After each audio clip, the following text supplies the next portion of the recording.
आपको फेसबुक पर एक फ्रेंड रिक्वेस्ट आती है, वो भी फॉरेन कंट्री से। अब वो चाहे लड़के की आए या लड़की की आए, और एक बहुत अच्छी सी फोटोग्राफ्स लगाकर वो लोग आपको फ्रेंड रिक्वेस्ट भेजते हैं।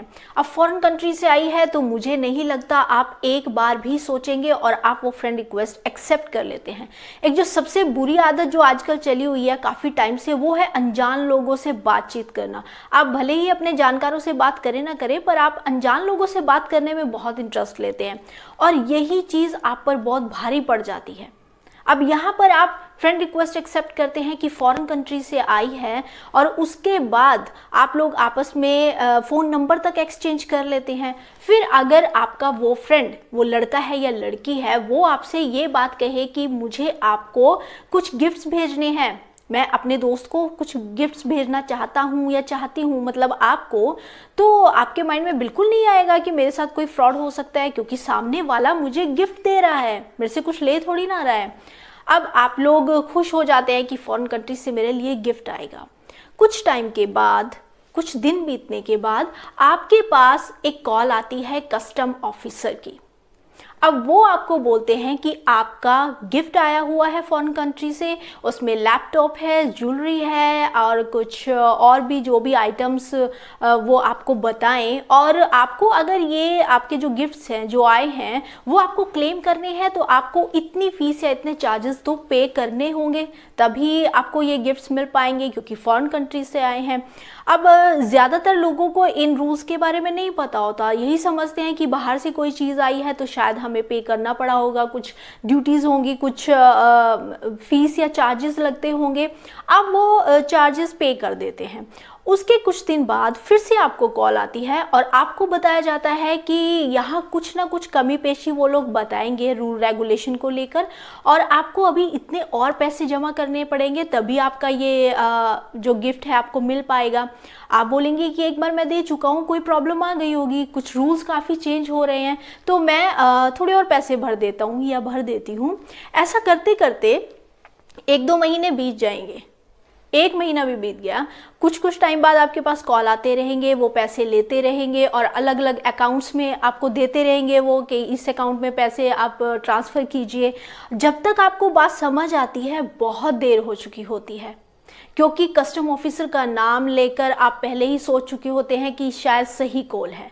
तो अगर आपके पास इस तरह का कोई भी कॉल आए तो आप उसे एक बार वेरीफाई कीजिए, आप पता कीजिए ये रियल है या नहीं, क्योंकि इस तरह का कोई भी कॉल करके आपसे किसी तरह की फ़ीस मांगना ये सही नहीं होता, ये फ्रॉड ही होता है। तो कोई आपको कुछ भेज रहा है गिफ्ट या पैसे, तो आप ऐसे खुश मत हो जाइए। कोई फ्री में आजकल किसी को कुछ नहीं देता, पानी भी आजकल फ्री नहीं मिलता।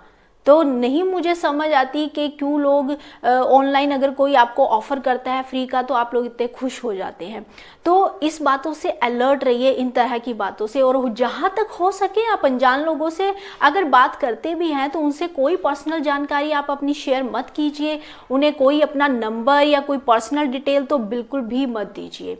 और इस तरह आप इन चीज़ों के बारे में थोड़ा अलर्ट रहिए। आप सोशल मीडिया यूज़ कीजिए लेकिन अवेयरनेस के साथ, और हो सके तो ये जानकारी आप आगे अपने दोस्तों को, अपने फ्रेंड सर्कल में, अपने रिलेटिव में सबको ज़रूर बताइए, क्योंकि ये जो बात करना है ना, ये ज़रूरी नहीं है कि टीनेजर्स ही बात करते हैं या कॉलेज गोइंग बात करते हैं। सबको ये आजकल आदत है अनजान लोगों से बात करने की, फिर वो चाहे जॉब करते हैं या कुछ भी करते हैं। तो इन बातों को आप ध्यान रखिए। हो सके तो इस वीडियो को आगे शेयर कीजिए ताकि ये और लोगों के भी काम आए। तो अलर्ट रहिए, अवेयर रहिए, अनजान लोगों से बात मत कीजिए। और अगर आपके साथ कोई साइबर क्राइम होता भी है, आप शिकार बनते हैं, तो आप उससे शर्माइए मत कि मैं एक विक्टिम बन चुका हूँ, अरे लोग हंसेंगे। नहीं, आप कंप्लेन कीजिए, क्योंकि ऐसे साइबर क्रिमिनल्स को रोकने का एक ही तरीका है, इनकी कंप्लेंट्स। अगर वो आपके मामले में कामयाब हो गए तो सेकंड टाइम उनका जो हौसला है वो बढ़ता है, और सेकंड टाइम वो फिर औरों के साथ और ज़्यादा बड़ा क्राइम करते हैं, ज़्यादा बड़ा फ्रॉड करते हैं। तो आप कंप्लेन ज़रूर फाइल कीजिए। और आपको कंप्लेन कहाँ फाइल करनी है उसके लिए मैंने ऑलरेडी एक वीडियो बनाई हुई है कि किसी भी तरह की ब्लैकमेलिंग हो या साइबर क्राइम हो, उसके लिए आपको cybercrime.gov.in पर जाकर आपको ऑनलाइन कंप्लेन करनी है। यहाँ पर मैं आपको एक बात क्लियर करना चाहूँगी कि देखिए, अगर आप अपने एरिया के साइबर सेल में कंप्लेन करेंगे तो एक्शन थोड़ा जल्दी होगा। अगर आप cybercrime.gov.in पर करते हैं तो उसमें थोड़ा टाइम लगता है, क्योंकि जो आपकी कंप्लेन है वो फॉरवर्ड होकर आपके ही एरिया के जो साइबर सेल है उसमें आती है, तो इस प्रोसीजर में थोड़ा टाइम लग जाता है। तो इसलिए अगर एकदम से आपके साथ ऐसा कोई फ्रॉड हो किसी भी तरह का, तो आप अपने एरिया के साइबर सेल में जाइए।